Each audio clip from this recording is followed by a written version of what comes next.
Hello बच्चों, चलो आज हम करते हैं क्लास 10th साइंस का चैप्टर नंबर 15 जिसका टाइटल है आर एनवायरनमेंट। और आज हम इस चैप्टर का सेकंड पार्ट करने जा रहे हैं। इस चैप्टर की सेकंड पार्ट की वीडियो में जो हम टॉपिक्स डिटेल में डिस्कस करेंगे वो है food chain, food web, trophic level and flow of energy. लेकिन इन टॉपिक्स के साथ डिटेल में डिस्कशन शुरू करने से पहले कुछ ऐसी टर्म्स हैं जो हम बार बार यूज़ करेंगे इस चैप्टर में। पहले फटाफट से वो टर्म्स जो हैं वो रिवाइज करते हैं और फिर आगे चलते हैं। हालांकि ये टर्म्स हम पार्ट 1 की वीडियो जो है इस चैप्टर की उसमें पहले ही डिस्कस कर चुके हैं, लेकिन फटाफट से रिवाइज करते हैं और आगे चलते हैं। ऑटोट्रॉफ्स क्या होते हैं? ऐसे ऑर्गेनिजम्स जो कि अपना फूड खुद बनाते हैं, जिनको हम प्रोड्यूसर्स भी कहते हैं। और ये सोलर एनर्जी या केमिकल एनर्जी यूज़ करते हैं अपना फूड बनाने के लिए। क्योंकि ये ऑर्गेनिक मटेरियल या फूड खुद बनाते हैं, इसलिए सिर्फ इन ऑर्गेनिक रॉ मटेरियल्स जो हैं वो बाहर से लेते हैं और यूजली ऑक्सीजन रिलीज करते हैं। जो तो है रेस्पिरेशन, उसमें तो सभी जो है कार्बन डाइऑक्साइड ही रिलीज करते हैं, लेकिन जब फोटोसिंथेसिस होगी तो जो है ऑक्सीजन रिलीज होगी। तो ऑटोट्रॉफ्स में क्योंकि फोटोसिंथेसिस जो है उसका पलड़ा भारी रहता है, इसलिए usually they release oxygen. Examples आ जाएंगी प्लांट्स या ब्लू ग्रीन एल्गी। दूसरे ऑर्गेनिजम्स होते हैं हेटेरोट्रॉफ्स, जो कि अपना खाना खुद नहीं बना सकते, इनको हम कंज्यूमर्स भी कहते हैं। क्योंकि ये खुद खाना नहीं बना सकते, इसलिए एनर्जी कहाँ से लेंगे? ऑर्गेनिक न्यूट्रिएंट से लेंगे। लेकिन खुद तो बना नहीं सकते, इसलिए ऑर्गेनिक एंड इनऑर्गेनिक दोनों तरह के जो न्यूट्रिएंट्स हैं वो बाहर से ही लेने पड़ते हैं इनको। और कार्बन डाइऑक्साइड रिलीज करते हैं in the process of respiration. सारे एनिमल्स, फंजाई एंड काफ़ी प्रोटिस्ट जो हैं वो इस कैटेगरी में आ जाते हैं। थर्ड कैटेगरी ऑफ ऑर्गेनिजम्स को हम कंज्यूमर्स कहते हैं। कंज्यूमर्स मतलब जो खुद तो खाना नहीं बना सकते, वो सिर्फ और सिर्फ कंज्यूम ही करेंगे खाना, यानी कि ये सारे हेटेरोट्रॉफ्स ही होते हैं। लेकिन एक कैटेगराइज करने का अलग तरीका है कि कंज्यूमर्स को हम हर्बीवोर्स, कार्निवोर्स और ओमनिवोर्स इन 3 कैटेगरीज में भी डिवाइड कर सकते हैं। हर्बीवोर्स क्या होते हैं? जिनको हम शाकाहारी कहते हैं, यानी कि ये ऐसे ऑर्गेनिजम्स हैं जो कि सिर्फ और सिर्फ प्लांट्स या प्लांट प्रोडक्ट्स के ऊपर फीड करते हैं। हर्बीवोर्स की एग्जांपल्स जो हैं उनमें आ जाएंगे डियर हो गया, काऊ है, बफलो है, हॉर्स है, एलिफेंट है, वो सारे हर्बीवोर्स होते हैं। कार्निवोर्स एनिमल्स कौन से होते हैं? जो कि हर्बीवोर्स के ऊपर फीड करते हैं, यानी कि ये फ्लैश ईटिंग एनिमल्स होते हैं, जैसे कि लायन है, टाइगर है, लेपर्ड है, ये सारे इस कैटेगरी में आ जाते हैं। ओमनिवोर्स एनिमल्स कौन से होते हैं? जिनको हम सर्व आहारी भी कहते हैं, यानी कि ये plant products and animal products दोनों तरह का खाना जो है वो खा लेते हैं, लेकिन है हेटेरोट्रॉफ्स ही। इस चैप्टर की पार्ट 1 की वीडियो में हमने इकोसिस्टम का कंसेप्ट जो था वो भी डिटेल में डिस्कस किया था। हमने वहाँ पर ये भी डिस्कस किया था कि जो इकोसिस्टम्स होते हैं उनका कोई फिक्स्ड साइज नहीं होता। Ecosystem can be as small as an oasis in a desert और as big as an ocean spanning thousands of miles. यानी कि किसी डेजर्ट के अंदर अगर कहीं थोड़ा बहुत पानी जो है वो अवेलेबल हो गया तो उस पानी के इर्द गिर्द बहुत सारे पेड़ जो हैं वो ग्रो कर जाते हैं और ओएसिस क्रिएट करते हैं। तो अपने आप में एक ये छोटा सा इकोसिस्टम होता है, different from the other regions of the desert. तो इतना छोटा भी इकोसिस्टम हो सकता है और एक ओशन जो कि हजारों मीलों तक फैला हुआ होता है, इतना बड़ा भी इकोसिस्टम हो सकता है। सो इकोसिस्टम को जब हमने डिस्कस किया था, हमने उसकी 2 कैटेगरीज डिस्कस की थी, नेचुरल एंड आर्टिफिशियल। और नेचुरल एंड आर्टिफिशियल दोनों के आगे 2 कैटेगरीज थी, terrestrial ecosystem and aquatic ecosystem. Terrestrial ecosystem जो कि ज़मीन पर यानी कि लैंड के ऊपर ऑपरेट करते हैं, एक्वेटिक इकोसिस्टम जो कि पानी के अंदर ऑपरेट करते हैं। अब जहाँ पर भी इकोसिस्टम होगा वहाँ पर बायोटिक एंड अबायोटिक कंपोनेंट्स आपस में इंटरैक्ट करते हैं। अगर हम सिर्फ और सिर्फ बायोटिक कंपोनेंट्स की ही बात करें, जिसमें कि कई तरह के लिविंग ऑर्गेनिजम्स आ जाएंगे, तो इन इकोसिस्टम्स के अंदर कई तरह की फूड चेन्स जो हैं वो ऑपरेट करती हैं। अब फूड चेन क्या होती है ये देखते हैं। फूड चेन क्या है? ऐसी चेन जिससे ये पता लगे कि कौन किसको खा रहा है, उसको हम फूड चेन कहते हैं। जैसे कि ग्रासेस हैं या प्लांट्स हैं, उनको कोई डियर खाता है, हिरन खाता है, और ये जो हिरन है इसको कोई लायन खाता है। हम जस्ट फॉर एग्जांपल ले रहे हैं, तो ये लायन खाता है, ये क्या बन गई? ये एक फूड चेन बन गई, जिसमें कि plants are eaten by the deer, deer is eaten by the lion, so who eats whom का ये जो सीरीज है that is known as a food chain. Food chain को हम डिफाइन कैसे करेंगे? The series of organisms feeding on one another at various biotic levels of an ecosystem form a food chain. यानी कि एक इकोसिस्टम के अंदर अलग अलग बायोटिक लेवल्स के अंदर जो सीरीज ऑफ ऑर्गेनिजम्स हैं या चेन ऑफ ऑर्गेनिजम्स हैं जो ये बताए कि एक दूसरे के ऊपर ये फीड कैसे कर रहे हैं, उसको हम फूड चेन कहते हैं। सिंपल वर्ड्स में आपने अगर कहना हो तो आप ऐसे भी कह सकते हो कि chain of organisms which tells who eats whom, कौन किसको खाता है, that is known as food chain. आगे बात करते हैं ट्रॉफिक लेवल्स की। अब जब हम फूड चेन की बात कर रहे हैं तो ऑब्वियसली डिफरेंट डिफरेंट एनिमल्स जो हैं वो डिफरेंट डिफरेंट लेवल्स के ऊपर एग्जिस्ट करते हैं इन अ फूड चेन, और वहाँ पर ही फूड एंड एनर्जी जो है उसका ट्रांसफ़र होता है। यानी कि एक फूड चेन में वो डिफरेंट डिफरेंट स्टेप्स या लेवल्स जिनके through food and energy transfer होती है किसी फूड चेन में, ऐसे स्टेप्स को हम ट्रॉफिक लेवल्स कहते हैं। हम दोबारा वापस आते हैं इस फूड चेन पर। अब यहाँ पर देखो ये ग्रासेस जो हैं these are eaten by deer, deer is eaten by lion. तो ये जो ग्रासेस हैं they constitute first trophic level of the food chain. यहाँ से फूड गया अगले ट्रॉफिक लेवल पर, तो ये हो गया सेकेंड ट्रॉफिक लेवल। अब ये जो डियर है इसको जब लायन खाएगा तो फूड कहाँ चला जाएगा? नेक्स्ट ट्रॉफिक लेवल पर, यानी कि ये हो गया अब थर्ड ट्रॉफिक लेवल। तो इस तरह से जितने भी स्टेप्स होते हैं ना फूड चेन के, उन सब स्टेप्स को हम ट्रॉफिक लेवल्स कहते हैं। Let's discuss about food chains in nature. तो हमें जो है कई तरह की फूड चेन्स नेचर में मिलती हैं। यहाँ पर हमें इस डायग्राम में 3 तरह की फूड चेन्स जो है वो दिखाई गई हैं। एक है जो फॉरेस्ट में मिलती है, सेकंड है जो ग्रासलैंड में मिलती है, थर्ड है जो पॉन्ड में मिलती है।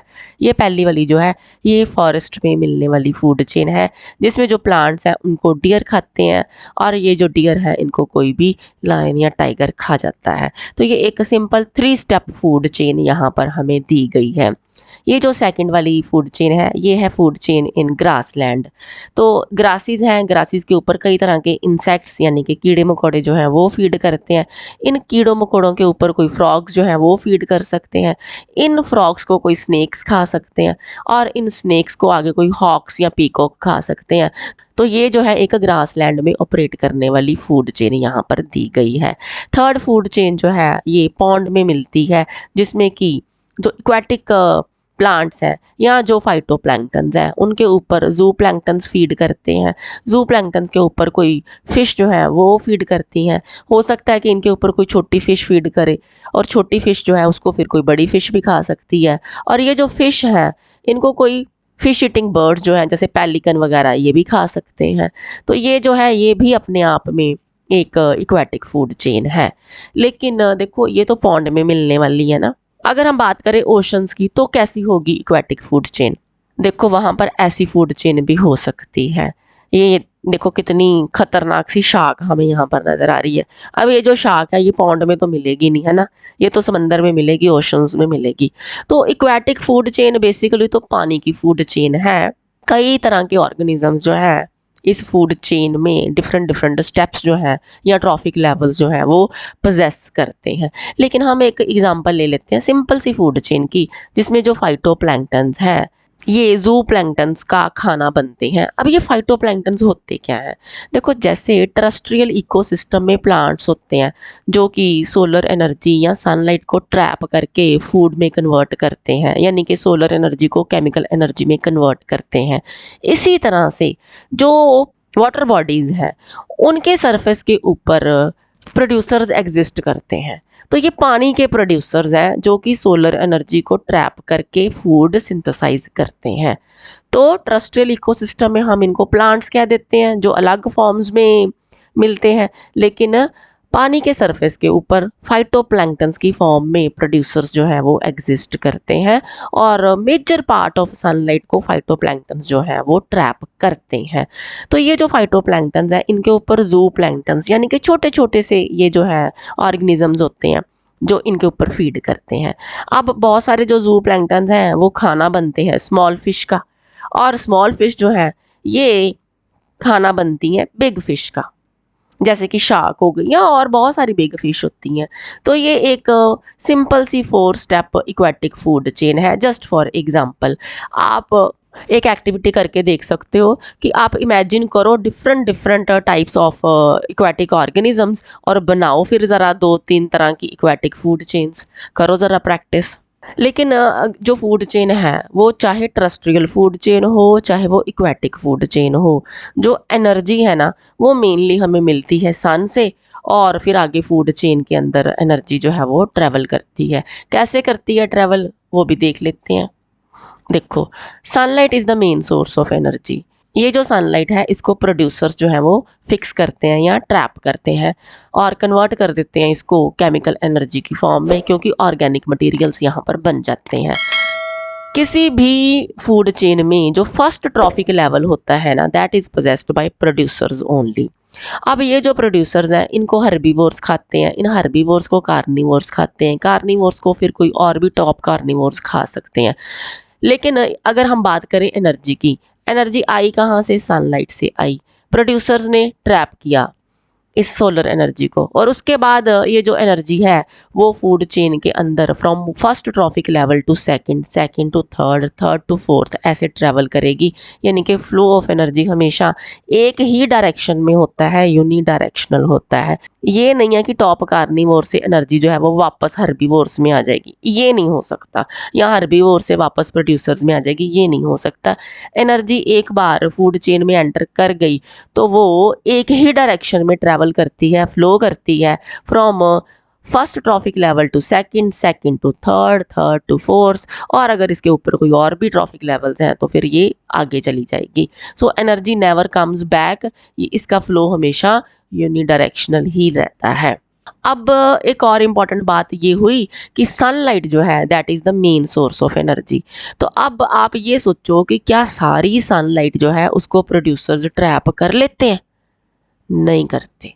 कैसे होता है एनर्जी फ्लो, कितनी सनलाइट ट्रैप होती है, चलिए वो भी डिस्कस करते हैं। ये देखिए energy flow in a food chain. तो सोलर एनर्जी या sunlight is the main source of energy, लेकिन सारी सनलाइट ट्रैप नहीं की जा सकती। जितनी इंसिडेंट सनलाइट होती है यानी कि जितनी धूप पड़ती है उसका सिर्फ और सिर्फ 1% यानी कि 1% ही कन्वर्ट किया जाता है इनटू द फूड एनर्जी। यानी कि सिर्फ 1% of solar energy is captured and converted into food energy. कौन करता है ट्रैप? इसको प्रोड्यूसर्स करते हैं।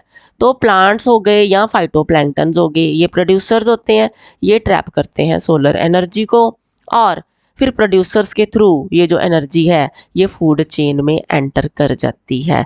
कहाँ से? प्रोड्यूसर्स जो हैं वो हमेशा फर्स्ट ट्रॉफिक लेवल पोजेस करते हैं किसी भी फूड चेन में, इसलिए फर्स्ट ट्रॉफिक लेवल से ये जो एनर्जी है ये आगे फूड चेन में ट्रैवल करेगी। So total incident solar energy का सिर्फ 1% जो है वो प्रोड्यूसर्स ट्रैप कर पाते हैं। अब एक बारी ये जो एनर्जी है फूड चेन में एंटर कर गई तो कितने परसेंट जाएगी आगे from one trophic level to the next, ये भी देखते हैं। ये जो है ना एनर्जी का transfer in a food chain, इसमें 10% लॉ जो है ये एप्लीकेबल होता है which was given by Lindeman in 1942। इसके अकॉर्डिंगली किसी भी फूड चेन में एक ट्रॉफिक लेवल से अगले तक सिर्फ 10% एनर्जी जो है वो ट्रांसफ़र होती है। 90% of energy is lost as heat और used in various life processes.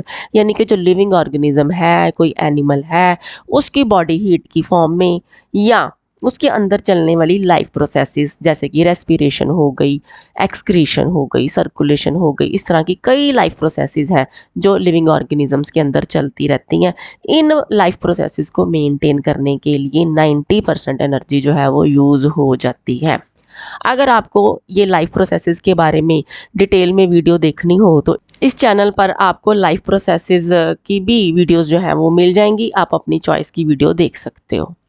तो अब यहाँ तक जो हमने पढ़ लिया उसको फटाफट से ज़रा रिवाइज करते हैं। हमने फूड चेन की एग्जांपल ली थी, ये हमने एक 3 स्टेप फूड चेन ली थी, ठीक है। अब जो एनर्जी की अगर हम बात करें तो एनर्जी कहाँ से आ रही है? सनलाइट से आ रही है। यानी कि सनलाइट या solar energy is the main source of energy.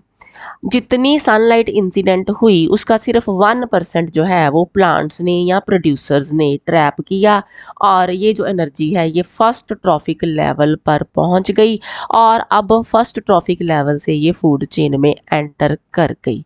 First trophic level पर जितनी एनर्जी अवेलेबल होगी उसका 10% जो है वो नेक्स्ट ट्रॉफिक लेवल पर पहुंचेगा, यानी कि सेकंड ट्रॉफिक लेवल पर पहुंचेगा।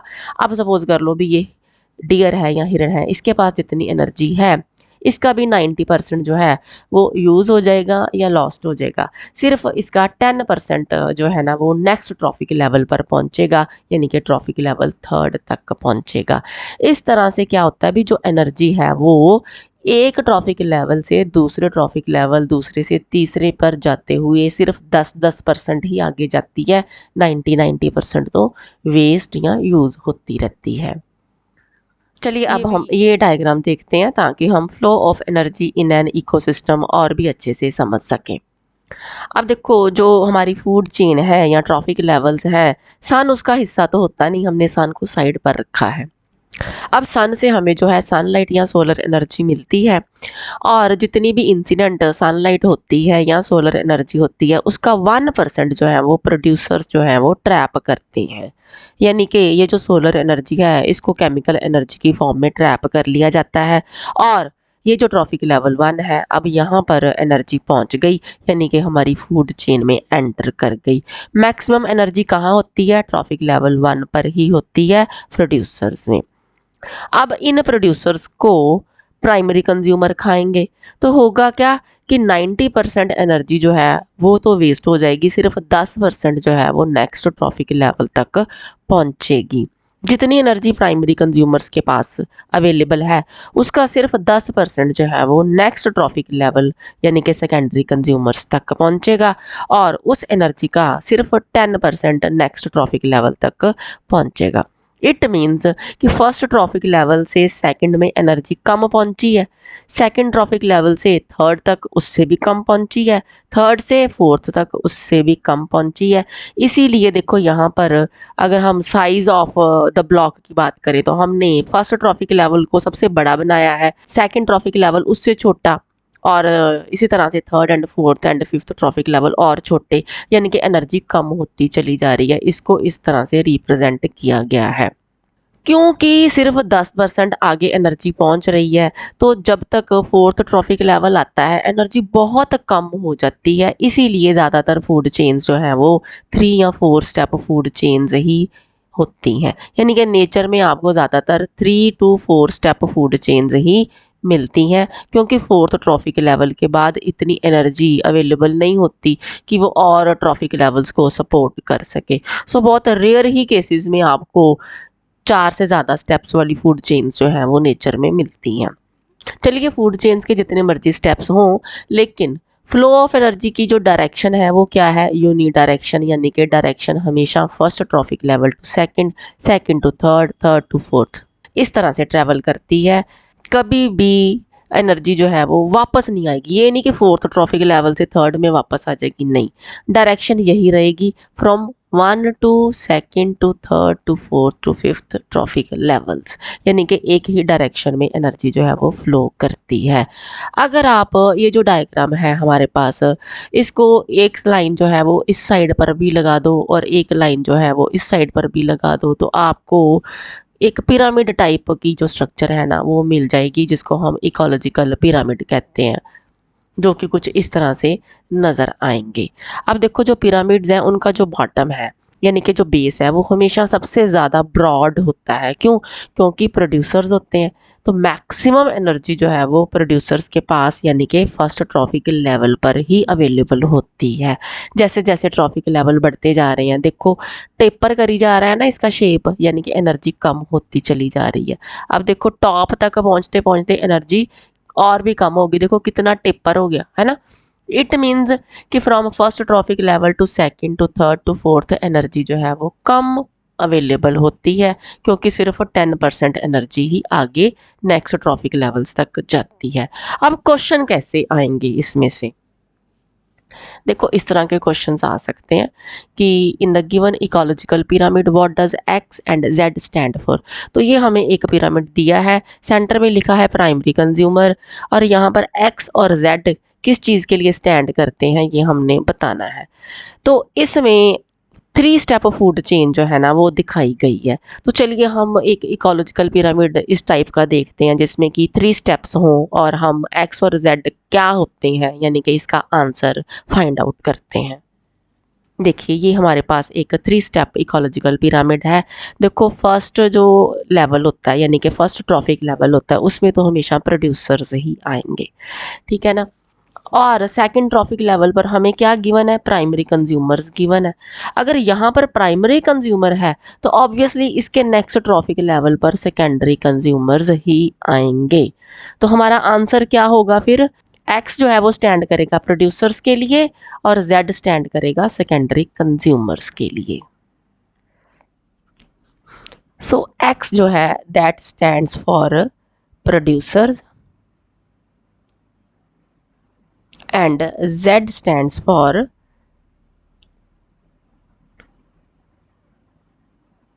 secondary consumer।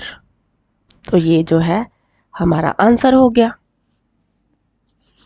अच्छा इस तरह के भी क्वेश्चन जो है ना वो एग्जाम्स में आ सकते हैं, जैसे कि पूछा हो in the following food chain grasshopper provides 400 joules energy to frog, how much energy will be available to grasshopper and snake.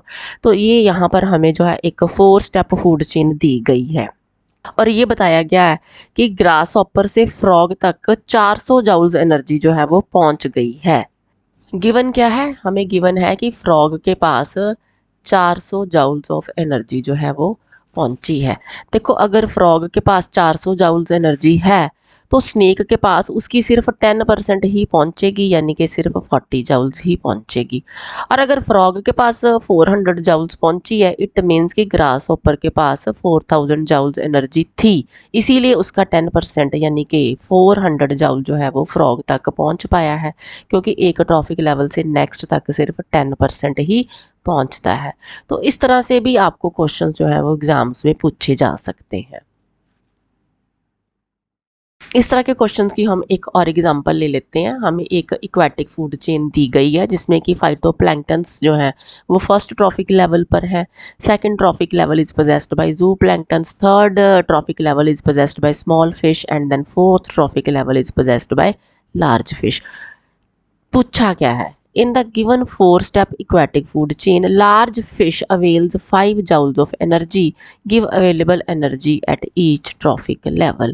तो अब हमें गिवन क्या है कि जो लार्ज फिश है इसके पास है 5 joules of energy, it means जो स्मॉल फिश है इसके पास 50 जूल्स ऑफ एनर्जी होगी, तभी तो इसका 10% लार्ज फिश तक 5 जूल्स की फॉर्म में पहुंचा। और फिर जू प्लैंक्टन जो है इसके पास तो 500 जूल्स ऑफ एनर्जी अवेलेबल होगी, इट मीन्स फाइटो प्लैंक्टन के पास तो फिर 5000 जूल्स ऑफ एनर्जी अवेलेबल होगी, तभी तो ये वाली फूड चेन जो है वो इस फॉर्म में सस्टेन कर पाएगी।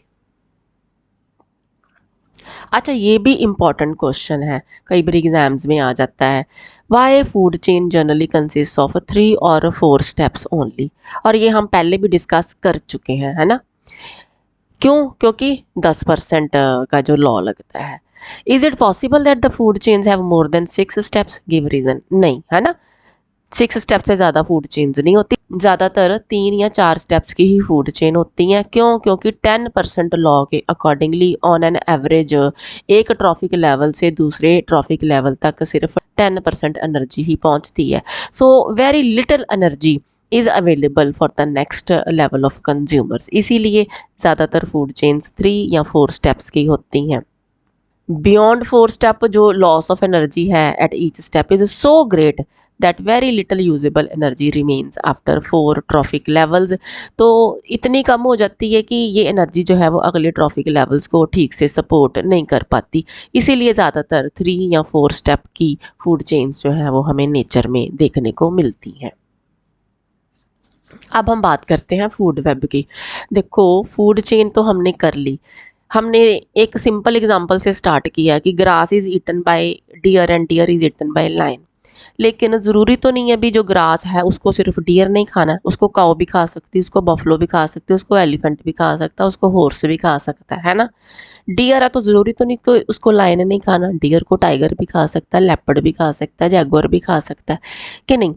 तो बस यहाँ पर ही फूड चेन से फूड वेब का कंसेप्ट जो है ना वो शुरू हो जाता है कि एक ऑर्गेनिज्म जो है that is generally eaten by 2 or more other kinds of organisms which in turn are eaten by several other organisms, यानी कि एक ऑर्गेनिज्म को दो या दो से ज़्यादा तरह के दूसरे ऑर्गेनिजम्स खाते हैं और उसको आगे सेवरल टाइप के ऑर्गेनिजम्स खाते हैं। तो नेचर में हमें स्ट्रेट लाइन फूड चेन नहीं मिलती, बल्कि हमें एक ऐसी रिलेशनशिप मिलती है जिसमें कि सीरीज ऑफ ब्रांचिंग लाइंस जो है ना वो एग्जिस्ट करती हैं। तो जब ये डिफरेंट डिफरेंट फूड चेन्स एक दूसरे के साथ एक ब्रांचिंग टाइप की रिलेशनशिप में एग्जिस्ट करती हैं, तो ये जो नेटवर्क सा हमें मिलता है उसको हम फूड वेब कहते हैं। हम एग्जांपल लेके बात करते हैं, फिर ज़्यादा क्लियर होगा। देखो ये एक डायग्राम है हमारे पास जिसमें कि एक फूड वेब जो है वो दिखाई गई है। अब इसमें कितनी सारी फूड चेन जो है ना वो हमें नज़र आ रही है। देखो ये जो है ये वाली फूड चेन, ये पॉन्ड वाली फूड चेन है जो हम पहले कर चुके हैं, है ना। इसी तरह से और भी कई फूड चेन्स हैं। देखो यहाँ पर प्लांट्स के ऊपर फ्रॉग फीड कर रहा है, फ्रॉग के ऊपर स्नेक है, स्नेक को देखो पीकॉक भी खा रहा है ना, और इसको हॉक भी खा सकता है। तो ज़रूरी तो नहीं ना भी कोई फिक्स्ड ही एनिमल है जो स्नेक को खाएगा। इसी तरह से हम एग्जांपल लेते हैं कि ये हमारे पास प्लांट्स हैं। ये जो प्लांट्स हैं इनको रैट्स भी खा सकते हैं, इनको रैबिट्स भी खा सकते हैं, इनको और भी हर्बीवोर्स एनिमल जैसे डियर हो गया, डोंकी हो गया, हॉर्स हो गया, काऊ हो गई, बफलो हो गई, ये सारे खा सकते हैं। ठीक है। अब अगर हम रैट की ही एग्जांपल ले लें तो कहते हैं जी बिल्ली चूहे खाती है। तो क्या सिर्फ बिल्ली ने चूहे खाने हैं? कोई डॉग भी चूहे को खा सकता है, कोई लीमर भी खा सकता है, कोई स्नेक भी खा सकता है, कोई आउल भी खा सकता है ना। तो कितने सारे और एनिमल्स हैं जो कि रैट को खा सकते हैं। इसी तरह से अगर हम फ्रॉग की एग्जांपल लेते हैं तो फ्रॉग को जी यहाँ पर स्नेक जो है वो खा रहा है, लेकिन इस फ्रॉग को ये जो है फिश ईटिंग बर्ड ये भी तो खा सकता है। तो हमेशा जो है ना फूड चेन्स जो है वो ब्रांचिंग पैटर्न में हमें नेचर में मिलती हैं, इसी को ही हम फूड वेब कहते हैं। एक और बात है कि जब हम फूड चेन की बात करते हैं तो कोई ऑर्गेनिज्म या कोई एनिमल जो है ना वो एक फिक्स्ड ट्रॉफिक लेवल पोजेस करता है, जबकि फूड वेब में किसी भी एनिमल का कोई फिक्स्ड ट्रॉफिक लेवल नहीं होता। अब ये भी हम एग्जांपल लेके बात करते हैं। हम ऐसे करते हैं, ये वाली एग्जांपल ले लेते हैं। देखो कि प्लांट्स हैं, प्लांट्स के ऊपर ये जो रैट है यानी कि चूहा जो है ये फीड कर रहा है और इस चूहे को ये स्नेक खा रहा है और इस स्नेक को ये आगे हॉक खा रहा है। ठीक है। तो ये एक फूड चेन हो गई। इसमें फर्स्ट ट्रॉफिक लेवल हो गया प्लांट्स का, सेकंड ट्रॉफिक लेवल हो गया रैट का, थर्ड ट्रॉफिक लेवल हो गया स्नेक का, और फोर्थ ट्रॉफिक लेवल हो गया इस हॉक का। यानी कि स्नेक का इस फूड चेन में थर्ड ट्रॉफिक लेवल है, from plants to rat to snake. ठीक है जी, third trophic level in this food chain. एक और फूड चेन देखते हैं, ये वाली देख लेते हैं। इसमें क्या है कि इन प्लांट्स के ऊपर ये इंसेक्ट्स यानी कि कीड़े मकोड़े फीड कर रहे हैं, इन इंसेक्ट्स के ऊपर ये बर्ड फीड कर रहा है और इस बर्ड को ये स्नेक खा रहा है। तो इस फूड चेन में आप देखो फिर कि ये प्लांट्स हो गए फर्स्ट ट्रॉफिक लेवल पे, इंसेक्ट्स हो गए सेकेंड ट्रॉफिक लेवल पे, बर्ड हो गया थर्ड ट्रॉफिक लेवल पे और स्नेक हो गया फोर्थ ट्रॉफिक लेवल पे। आगे हॉक हो जाएगा फिफ्थ ट्रॉफिक लेवल पे। अब देखो इस फूड चेन के अकॉर्डिंगली जो स्नेक है वो थर्ड ट्रॉफिक लेवल पर है, लेकिन इस फूड चेन के अकॉर्डिंगली जो स्नेक है वो फोर्थ ट्रॉफिक लेवल पर है। यानी कि एक ही organism different different food chains में different different trophic level possess कर रहा है। कहीं पे थर्ड ट्रॉफिक लेवल पोजेस कर रहा है तो कहीं पर फोर्थ ट्रॉफिक लेवल पोजेस कर रहा है। यानी कि फूड वेब में किसी भी ऑर्गेनिज्म या एनिमल का कोई फिक्स्ड ट्रॉफिक लेवल नहीं होता। I hope the concept is clear now. चलिए फटाफट कैरेक्टरिस्टिक्स देखते हैं फूड वेब के।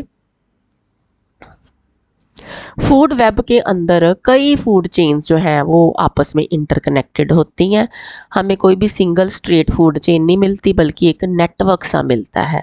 और ये जो फूड वेब्स हैं ये इंश्योर करती हैं alternative pathways of food availability. ये भी बहुत बड़ी बात है। देखो अगर हम ये कह दें कि जी बिल्ली चूहे खाती है, इट मीन्स कि सिर्फ चूहे जो हैं उनको बिल्ली ही खाएगी, है ना। सपोज कर लो भी एक जगह पर जो बिल्ली है उसको चूहा नहीं मिल रहा, तो वो हो सकता है कि किसी रैबिट को ही खा जाए, कि नहीं। यानी कि फूड तो उसके पास कोई ऑल्टरनेटिव तो रहेगा ना फूड की अवेलेबिलिटी का। तो इस तरह से जो फूड वेब्स होती हैं वो alternative pathways of food availability ensure करती हैं। और डिफरेंट डिफरेंट फूड चेन जो है वो डिफरेंट ट्रॉफिक लेवल्स पर एक दूसरे के साथ कोरिलेट करती हैं। जैसे अभी हमने एग्जांपल की स्नेक वाली, कि एक फूड चेन जो है उसमें स्नेक जो है वो थर्ड ट्रॉफिक लेवल पर है, दूसरी फूड चेन में जो स्नेक है वो फोर्थ ट्रॉफिक लेवल पर है। इस तरह से डिफरेंट फूड चेन्स आपस में डिफरेंट ट्रॉफिक लेवल्स पर कोरिलेट करती हैं और किसी भी इकोसिस्टम को ये जो फूड वेब्स है ये स्टेबिलिटी प्रोवाइड करती हैं, उस इकोसिस्टम की डेवलपमेंट को सपोर्ट करती हैं। And food webs keep a check on overpopulation, यानी कि किसी भी ट्रॉफिक लेवल पर किसी भी एनिमल की पॉपुलेशन को बियॉन्ड लिमिट बढ़ने नहीं देती। अब इसकी भी एग्जांपल ले लेते हैं। सपोज कर लो कि एक जगह है जहाँ पर रैट की पॉपुलेशन जो है वो बहुत ज़्यादा बढ़ गई है, ठीक है ना। अगर सिर्फ बिल्लियां ही खाने के लिए आएँ तो हो सकता है कि वो जो रैट की पॉपुलेशन है वो बढ़ती जाए। अब नेचर में क्या होता है कि ओवर पॉपुलेशन के ऊपर चेक रखा जाता है। कैसे? देखो, अगर रैट ज़्यादा हो जाएंगे हो सकता है डॉग्स भी रैट्स को खाने आ जाए, हो सकता है स्नेक्स भी उस एरिया में आ जाएं फिर रैट्स को खाने के लिए, हो सकता है क्योंकि हॉक्स वगैरह जो हैं वो भी ज़्यादा आ जाएं रैट्स को खाने के लिए। तो ज़्यादा अगर शिकारी आ जाएंगे जो कि रैट का शिकार करेंगे तो ऑब्वियसली जो रैट की पॉपुलेशन है वो अंडर कंट्रोल अंडर चेक आ जाएगी। तो कभी भी किसी भी एनिमल की पॉपुलेशन बियॉन्ड लिमिट इंक्रीज नहीं करती। Food webs help in keeping a check on the overpopulation of all the animals. अब ये भी एक इम्पॉर्टेंट क्वेश्चन होता है, what is the difference between food chain and food web. Food chain में क्या है, एक सिंगल चेन ऑफ ऑर्गेनिजम्स होती है जिसमें पता लगता है हु ईट्स हुम। तो ये आप ना एक टैग लाइन याद रख लो, हु ईट्स हुम, ये क्या है, फूड चेन है। और फूड चेन के अंदर क्या है कि हर जो एनिमल है, हर ऑर्गेनिज्म जो है एक फिक्स्ड ट्रॉफिक लेवल पोजेस करता है। फूड वेब में क्या है, डिफरेंट डिफरेंट फूड चेन्स को रिलेट करती हैं in the form of network, और किसी भी ऑर्गेनिज्म का कोई फिक्स्ड ट्रॉफिक लेवल नहीं होता। An organism can be at different trophic levels in different interlinked chains, जैसे हमने स्नेक की एग्जांपल की थी, बस वो आप याद रखना, ठीक है। अच्छा एक ये भी इम्पॉर्टेंट क्वेश्चन होता है, differentiate between producers and consumers. तो प्रोड्यूसर्स क्या करते हैं, अपना खाना खुद बनाते हैं, ये सोलर एनर्जी को ट्रैप करते हैं और इसको केमिकल एनर्जी की फॉर्म में कन्वर्ट कर देते हैं। और इस पर्पज़ के लिए इनके पास कोई फोटोसिंथेटिक पिगमेंट्स होती हैं जो कि लाइट एनर्जी को ट्रैप कर सकें, जैसे कि क्लोरोफिल। कंज्यूमर्स के केस में क्या है कि ये अपना खाना खुद नहीं बना सकते, ये सोलर एनर्जी को ट्रैप नहीं कर सकते, इसलिए इनको केमिकल एनर्जी बाहर से लेनी पड़ती है फूड की फॉर्म में, और इनके पास कोई फोटोसिंथेटिक पिगमेंट्स नहीं होती। प्रोड्यूसर जो होते हैं क्योंकि खाना खुद बनाते हैं, ऑर्गेनिक मटेरियल तो खुद बनाते हैं, इसलिए बाहर से सिर्फ इनऑर्गेनिक रॉ मटेरियल्स लेते हैं जिनसे कि फोटोसिंथेसिस हो सके। जबकि जो कंज्यूमर्स हैं इनको ऑर्गेनिक एंड इनऑर्गेनिक दोनों तरह के न्यूट्रिएंट्स बाहर से लेने पड़ते हैं। प्रोड्यूसर्स जो हैं वो यूजुअली ऑक्सीजन रिलीज़ करते हैं। देखो, जब फोटोसिंथेसिस होगी तो ऑक्सीजन तो रिलीज़ होनी ही है, नो डाउट। रेस्पिरेशन में तो कार्बन डाइऑक्साइड ही रिलीज़ होती है, लेकिन जो है ना फोटोसिंथेसिस उसका पलड़ा भारी पड़ जाता है, इसलिए ये ऑक्सीजन रिलीज़ करते हैं। इसीलिए तो हम कहते हैं कि हमें ज़्यादा से ज़्यादा प्लांट्स जो हैं वो ग्रो करने चाहिए। और कंज्यूमर्स के केस में क्या है कि फोटोसिंथेसिस तो होती नहीं, रेस्पिरेशन ही है। रेस्पिरेशन में तो कार्बन डाइऑक्साइड ही रिलीज़ होगी, ठीक है। सो दे रिलीज़ कार्बन डाइऑक्साइड। और प्रोड्यूसर्स हमेशा फर्स्ट ट्रॉफिक लेवल पोजेस करते हैं किसी भी फूड चेन में, जबकि कंज्यूमर्स कभी भी फर्स्ट ट्रॉफिक लेवल नहीं पोजेस कर सकते, सेकंड या हायर ट्रॉफिक लेवल्स पोजेस करेंगे। प्रोड्यूसर्स की एग्जांपल्स आ जाएंगी प्लांट्स, ब्लू ग्रीन एल्गी, और कंज्यूमर्स की एग्जांपल्स आ जाएंगी एनिमल्स, फंजाई, और काफ़ी सारे प्रोटिस्ट भी इस कैटेगरी में आ जाएंगे। तो ये हो गया second part of the chapter our environment. अब third part of this chapter में हम डिस्कस करेंगे about the effects of human activities on our environment. तो काफ़ी उसमें भी आपको नॉलेज जो है वो मिलेगी। अगर ये वीडियो आपको यूज़फुल लगी हो तो बेटा अपने फ्रेंड्स के साथ ज़रूर शेयर करना और सब्सक्राइब भी करना। तो मिलेंगे अगली वीडियो में अगले टॉपिक के साथ। Thank you so much for watching.